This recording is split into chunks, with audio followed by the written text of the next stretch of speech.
Think this is going to be as big as Star Wars? Bigger! Bigger.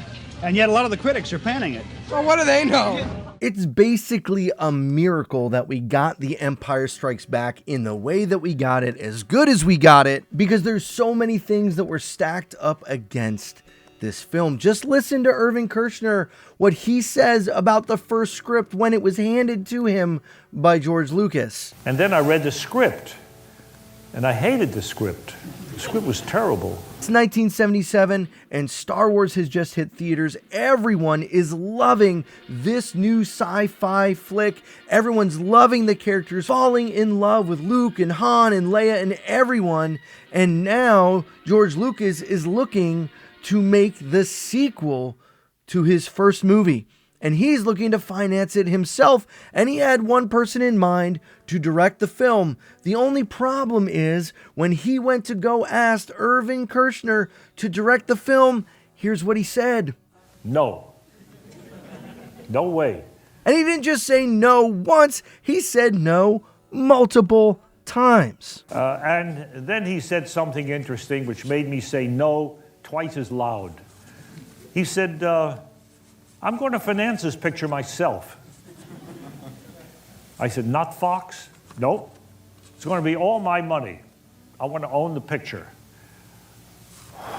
You mean you want me to shoot a picture, you don't know if it's going to work, it's going to cost a lot more money because you want to be a bigger picture, you're going to finance it, and I'm supposed to not sleep night.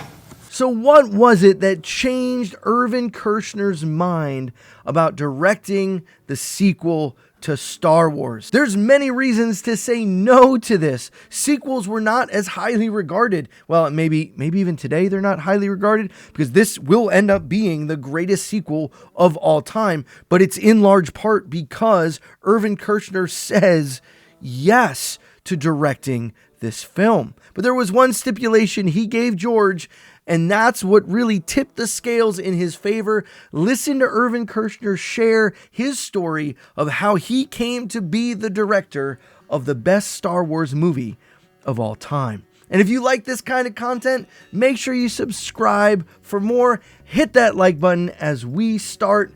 Here it is, Irvin Kershner telling the story how he became the director of Empire Strikes Back. I understand George had to talk you into it, practically twist your arm to make the film. What?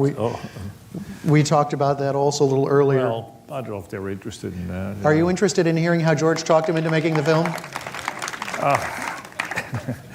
I got a call from George to come to have lunch at Universal Studios.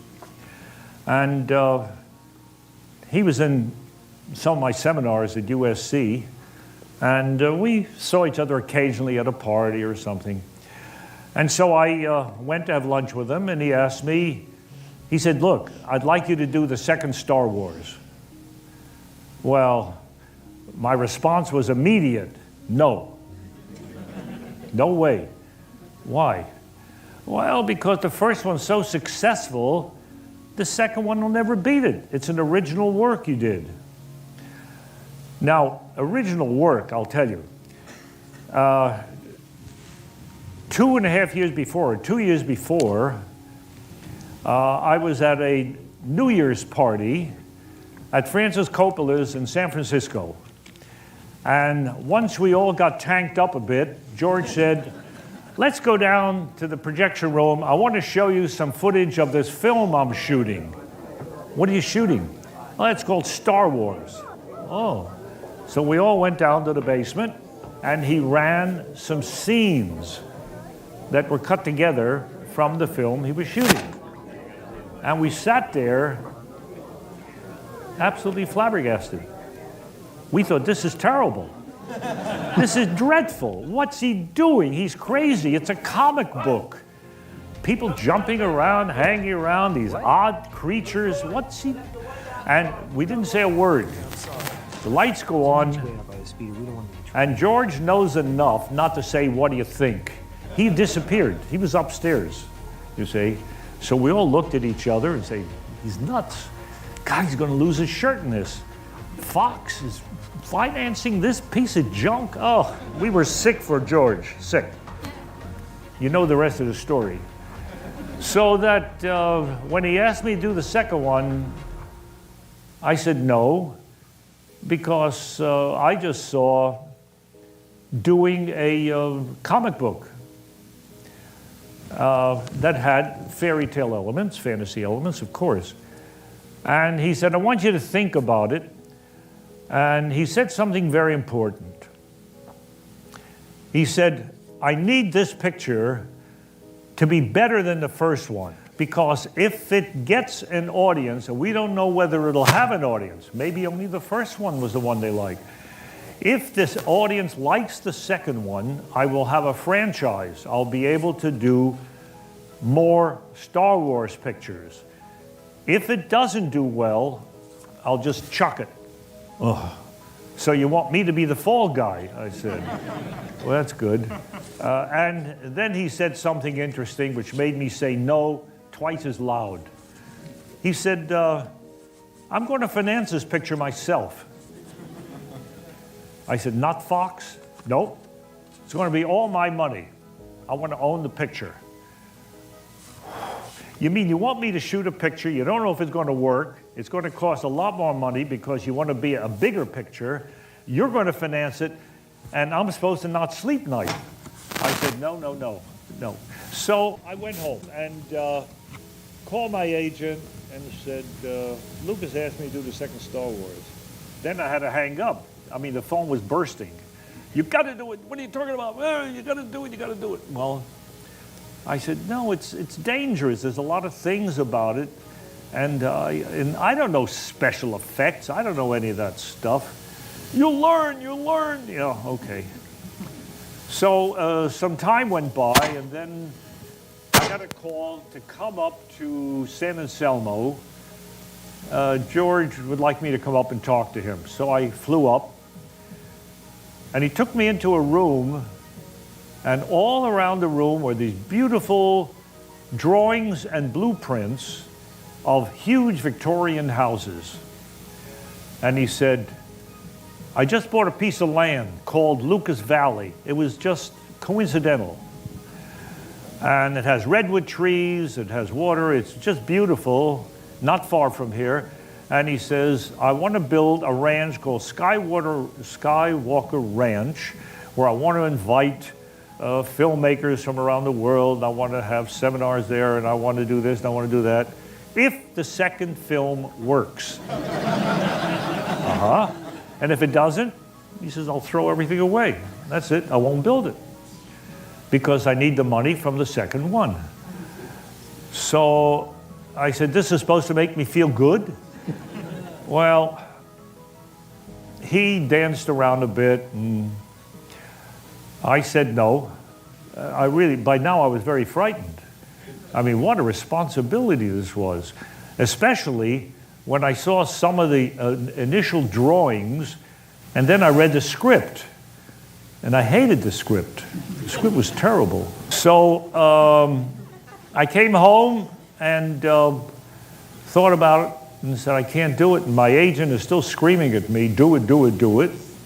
All he sees is dollar bills, and I see sleepless nights. So finally, we had lunch again. And he was breaking me down. And I said, you know, George, how can I do this picture? You're going to be looking over my shoulder. I can't do a picture with somebody looking. You made the first one. It's your baby. He says, no. You go to London. You go wherever you find snow that you want to shoot in. I'll stay in California. You make the picture. Oh, my ego ate that up. I loved it. Yeah, I make the picture. You don't bother me. No, I don't bother you. I just want to know what's going on. And I'll be preparing the special effects, the miniatures and all that stuff that has to go on at ILM. Well, I finally said yes and began to work on it. And 2 years and 3/4 later, it was 2 years and 9 months, I worked on the picture. It showed in London at a royal performance. And that's how it came about. So George making the promise that this would actually be Irvin Kershner's movie to direct. is the thing that tipped the scales for him to say yes.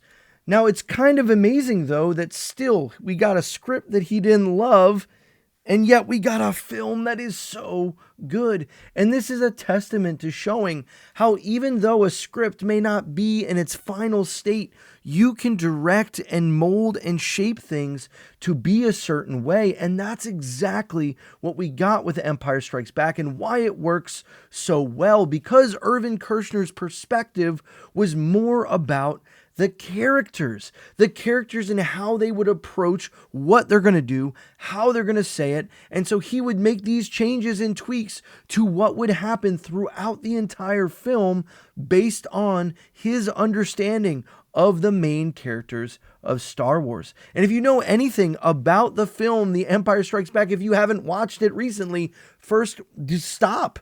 Go watch that right now, and then you can come back. You won't come back, but that's okay. Go watch it right now. But for those of you that are familiar with it, you know that this film is so much about the building of the characters of Luke and Han and Leia and Chewie and C-3PO and R2, and we get Yoda and we see more of Darth Vader. We get so much of this, and it's all through the lens of these characters. That's how the story moves. But it opens with this struggle where the Empire is crushing its boot down onto the rebellion. They're being driven off of Hoth. They have to go and escape and find other ways, but Luke is going off on his own to find this Jedi Master, and all of it is just perfect.